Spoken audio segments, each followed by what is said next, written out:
Hello বন্ধুরা, তো দেখো আজকে চলে এলাম আর একটা ব্লগ নিয়ে। আজকের ব্লগটা একটু স্পেশাল, কারণ একটা চেনা মানুষের সাথে তোমাদের সবার আলাপ করিয়ে দেবো। তো সেই মানুষটাকে তোমরা অনেকেই ওয়াইটিতে চেনো। তো সারাদিনের ব্লগটা দেখতে থাকো, বুঝতে পারবে। আর সারাদিন বললাম কেন, কারণ সারাদিন আমি ব্লগ করতে পারিনি। তো তোমরা ভিডিওটা দেখতে থাকো, বুঝতে পারবে। এখানে আমার মামা শ্বশুরের ছেলে, মেয়ে, মাসি শাশুড়ির ছেলে, আমার বরমশাই, আমার ছেলে সবাই মিলে ক্রিকেট খেলতে নেমে গেছে। তো আমি ভাবলাম একটুখানি তাহলে একটু ভিডিও করে নিই, তোমাদের সাথে শেয়ার করা যাবে। তো সবাই মিলে কত আনন্দ বলো তো, কত ভাই বোন সব এক জায়গায় হয়েছে। তো আমার তো ভীষণ ভালো লাগছিল। তারপরে জানো মামারাও পরে চলে এসেছিল, দুই মামা, ছোটো মামা বড় মামা, ওদের খেলার মধ্যে। তো বেশ ভালোই লাগছিল। তো আমার মানুষ তখন স্নান হয়ে গেছিলো, তো ডাকতে এসেছিলাম গুগলুকে স্নান করার জন্য, কিন্তু ওরা এতটাই খেলায় ব্যস্ত ছিল, কিছুতেই আসতে চাইছিল না। তো ওই খেলাটা চলছিল প্রায় 2-2:30 পর্যন্ত, কারণ পরে আরও খেলাটা আরও বড় হয়েছে। আরও কয়েকজনকে আমি পরে দেখতে পেয়েছি। তো ওইখান থেকে দেখো আমার মাসি শাশুড়ির ছেলের বউরা আসছে, দুই ছেলের বউ, মানে আমার মাসি শাশুড়ির দুটো ছেলে, মেজো মাসি শাশুড়ি তার দুটো ছেলের বউ, আর তাদের আবার দুটো ছেলে, এই যে ওরাও আসছে, ওদের একটু ভিডিও করে নিলাম। তো আমার যে মাসি শাশুড়ির ছেলের বিয়েতে গেছিলাম, ওদেরকে ওই ভিডিওতে ওদেরকে দেখিয়েছিলাম। তো দেখো তারপরে খাওয়া দাওয়া করে একটু রেস্ট নিয়ে বেরিয়ে পড়েছি সন্ধ্যাবেলা একটু ফুচকা খাওয়ার জন্য। কিন্তু বন্ধুরা রাস্তাটা যা দেখছি, আমার তো অটোমেটিক মানে হাত পা ঠান্ডা হয়ে যাচ্ছিলো, কারণ আমার এমনি আমি অন্ধকার খুব ভয় পাই, ঠিক আছে, আমি অন্ধকারে থাকতে পারি না বেশিক্ষণ, আমি ঘরেও তাই। তো যাই হোক, রাস্তাটা দেখে ভীষণ ভয় লাগছিল।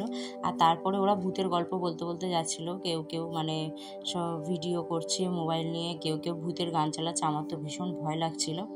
তো আর কি করা যাবে, দেখো পেছনের রাস্তাটা দেখো। যারা হুট করে কলকাতার মানুষরা গেলে ভয় তো পাবি, জানি না কে পাবে কিনা, তবে আমার ভীষণ ভয় লাগছিল। আর মানু তো গেছিলো সাথে, কিন্তু মানু কোলের মধ্যেই ঘুমিয়ে পড়েছে, ওর বাবার কোলে কিছুটা যেতেই। আমি বললাম টোটো ধরতে, কিন্তু ওরা বলছে যে না, রাস্তাটার হাঁটাটা উপভোগ করব। তো নাও, এবার আমি তো ফেঁসে গেছি, আমার এত ভয় লাগছিল কি বলবো। অনেকেই ছিলাম, মানে আমি, আমার বর, আমার মেয়ে, আরও মামা শ্বশুরের ছেলে মেয়ে ছিল, মাসি শাশুড়ির ছেলে ছিল।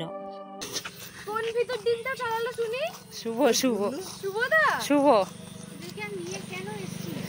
ভয় পাচ্ছি না আমি, হলো যারা ভয় পাচ্ছে না। হ্যাঁ হ্যাঁ, চলো চলো চলো। এখানে হলো কথার কথা, যে ভয় পাচ্ছে সেই কাগাই যাচ্ছে। এই গুলিটাও যাচ্ছে, হ্যাঁ তাকে তো বর্ডার না। আরে আমার মোবাইলে কথা বলছি, এই লাইট বন্ধ করো, মোদি মজা আসবে না। তোরা মজা তুই ঘরে গিয়ে করিস। বন্ধ, হ্যাঁ বন্ধ করে দাও, বন্ধ করো, বন্ধ। কি আপদের সাথে এলাম রে ভাই। আজা তারপর দেখো, যে ফুচকালার কাছে ফুচকা খাওয়ার কথা ছিল, সে ফুচকাওয়ালা বসেইনি, কপালটাই খারাপ। তো আমার ননদ বলছিল যে ভীষণ খুব সুন্দর ফুচকা বানায়, কিন্তু আর কি করা যাবে, দুর্ভাগ্য, দেখা যাক পরের বছর কি হয়। তো এখানে সবাই মিলে ফুচকা খেলাম। আর বললাম যে মানু ঘুমিয়ে পড়েছিল, তো তার জন্য আমার বর ওকে কোলের মধ্যে নিয়ে আমাদের ভিডিও করছিল। আর তো ও পরে একা একা খেয়েছে। তো এখানে সবাই মিলে দেখো ফুচকা খেয়ে নিচ্ছি। ওটা হচ্ছে আমার পাশে যে ছেলেটা দাঁড়িয়ে রয়েছে, ওটা তো আমার ছোটো মাসি শাশুড়ির ছেলে, তার বন্ধু পাশে দাঁড়িয়ে রয়েছে।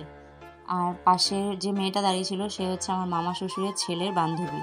তো দেখো এইটা হচ্ছে একদম কিন্তু পরের দিন সন্ধ্যাবেলার ব্লগ, একেবারে পরের দিন সন্ধ্যাবেলার ব্লগ, কারণ আমি আর তারপরে আর কোনো ভিডিও করিনি। তো চলো একজনের সাথে আলাপ করিয়ে দিই, আশা করি তোমরা অনেকেই খুশি হবে দেখে। তো এইখানে আমি আমার মামা শ্বশুরের মেয়ে আর আমার মানু, আমরা তিনজনে একসাথে এসেছি, কারণ বাড়ি থেকে একটুখানি ও বলেছিল আসতে, তো সেই জন্য ওখানে এসেছি। কিন্তু এতটা পরিমাণে গরম, আমার মুখ চোখ তো অবস্থা খারাপ হয়ে গেছিলো। তো ওর চ্যানেলের নাম বং মাম্পি, তোমরা অনেকেই চেনো মাম্পিকে। তো যেহেতু শান্তিপুরে বেড়াতে গেছি, আর ওর বাড়িও শান্তিপুরে, ও অনেকদিন ধরেই বলছিল স্বপ্নাদি এলে অবশ্যই আমার সাথে দেখা করো। তাই ভাবলাম যে চলো ওর সাথে একটু দেখা করে নিই, খুব ভালো লাগলো। ওর বরকে নিয়ে এসেছিলো, ওর বর দেখো পেছনে দাঁড়িয়ে রয়েছে। দেখা হলো, তোমরা তো অনেকেই চেনো মাম্পিকে, যারা যারা চেনো না তাকে তারাও দেখে নাও। কথা তোমার অনেকদিন সোনালিদি ভালো চিনতে পারো, দেখা করবো করবো করে করে ফাইনালি দেখা হলো। দিদিকে বললাম আমাদের বাড়ি যেতে, গেল না। আমি বলছি যে চলো আমাদের বাড়ি চলো, গেল না। আর একদিন এসে আবার যাবো, প্রত্যেক বছরই তো এখানে আসা হয়। আবার আসছে, তুমি চিন্তা করো, তোমরাই বলো। না প্রত্যেক বছরই আসা হয়, একদিন ঘুরে যাবো। তো চলো একটু গল্প করি। টাটা করো। তো এই প্রথম আমি ইউটিউবে কারোর সাথে দেখা করতে গেলাম, যার সাথে ইউটিউবেই আলাপ হয়েছে, দেখা করতে গেলাম, খুব ভালো লাগছিল। তারপরে দেখো আমি বাড়িতে চলে এসেছি। এইখানে হচ্ছে চা খাওয়া হয়ে গেছিলো। চা খাওয়ার পরে এখানে আমি ডিম ভাজা করছি। মামিরা সবাই বসে রয়েছে, আর মামা শ্বশুর ওখানে খিচুড়ি বসেছিল। খিচুড়ির সাথে ডিম ভাজা খাওয়া হবে আজকে, মানে সেদিন রাতের কথা বলছি। তো তারপরে দেখো সবাই মিলে এখানে গিফট প্যাকিং করতে বসে গেছে। তো এটা কিসের জন্য এগুলো প্যাকিং হচ্ছে সেইটা তোমরা নেক্সট ব্লগে দেখতে পাবে। সবাই মিলে দেখো কাজে লেগে পড়েছে, আমার ছেলেও তাই, আমার বর, মামি, শাশুড়ি নাচ করছে, দেখো এখান থেকে হাত তুলছে। এদিকে মামার ছেলের বান্ধবী, ওই যে মামার ছেলে বসে রয়েছে, ছোট মামি পাশে, ছোট মামা এখানে, ওই মুন্নি ওর নাম, তো আমার ননদ, আর ওই যে ম্যাডাম দেখো টেবিলের ওপরে বসে বসে সবাইকে দেখছে। তো দেখো এটা দেখে দিলাম, আশা করি অনেকেই চিনতে পারছো, মানে বুঝতে পারছো কী জন্য এটা ব্যাপারটা। তো বাদবাকিটা পরের ব্লগে অবশ্যই দেখাবো। তো ওই দেখো আমি ডিম ভাজা করছি, আর যেহেতু ডিমটা একটু কম ছিল বাড়িতে, তো তার জন্য সবাই বললো আবার যাবে এত রাতে, আবার সেই ডিম আনতে হবে। তো তার জন্য সবাই মিলে ওই একটা ডিম হাফ করে ডিম ভাজা আর খিচুড়ি গরম গরম, তো বেশ ভালো জমে গেছিলো। আর খিচুড়িটা এত সুন্দর হয়েছিল কি বলবো।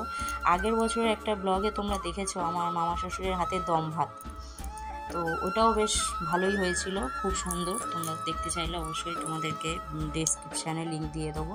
আর এখানে দেখো আমার ননদ এই ড্রয়িংটা করেছে। তো এটা কেন করেছে সেটা পরের ব্লগে বলবো। আজকের মতো টাটা।